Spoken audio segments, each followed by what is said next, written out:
So CP0 is here to kill Vegapunk and, if they see her, Jewelry Bonney. Now Dr. Vegapunk is mobilizing his forces and the Straw Hats happen to be here. The Straw Hats in the past did defeat them and the whole community is now expecting CP0 to just get washed. They're not seeing them as a threat or anything like that. However, I do think that there's something that they're not considering here. When the Straw Hats defeated them, that was 2 years ago. I'm not saying that CP0 is gonna win here, but I don't think it's gonna go as smoothly as people expect it to be. Number one, not only was that 2 years ago, the Straw Hats barely made it out. They barely defeated CP0. Number two, just as much as the Straw Hats had the time and the opportunities to get stronger, CP0 also got stronger. It has been 2 years. We know for a fact that Rob Lucci and the others managed to learn hockey. I'm not saying that they're gonna defeat them. Again, it's not gonna go the way people expect it to go. Vegapunk is not to be underestimated, and the government knows that. So they're not just gonna send in CP0 who have the same power level as Eni's lobby back in the day. While this arc may not involve the Straw Hats or Vegapunk necessarily defeating CP0, it will be here to serve us more insight onto the world government's affairs and the relationship between CP0 as well as the Celestial Dragons. Meaning, Oda wrote them in to show the readers what CP0 is all about, what their relationship with the Celestial Dragons is. More importantly, it's to set Cipher Pol aside from the rest of the Marines to show us who the real enemy is, the world government, and not necessarily the Marine system.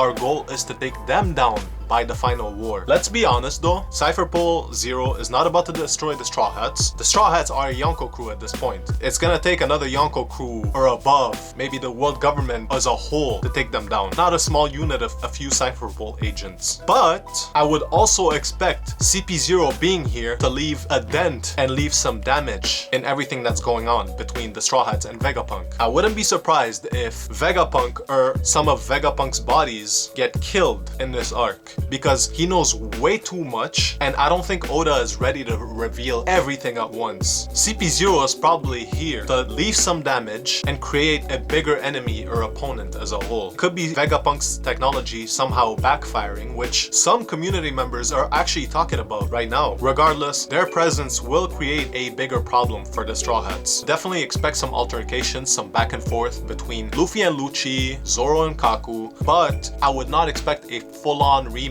like back in the day. I would hope that Vegapunk does die. As much as I want to know everything that there is to know, it would significantly raise the stakes if somebody that significant dies. And again, that's what they're here for anyways. They're assassins. They're in that category of competent characters. Anyways, what kind of damage will CP0 do in this arc? Let me know in the comment section below. Thank you for watching. Like, favorite, and subscribe, and have a good one.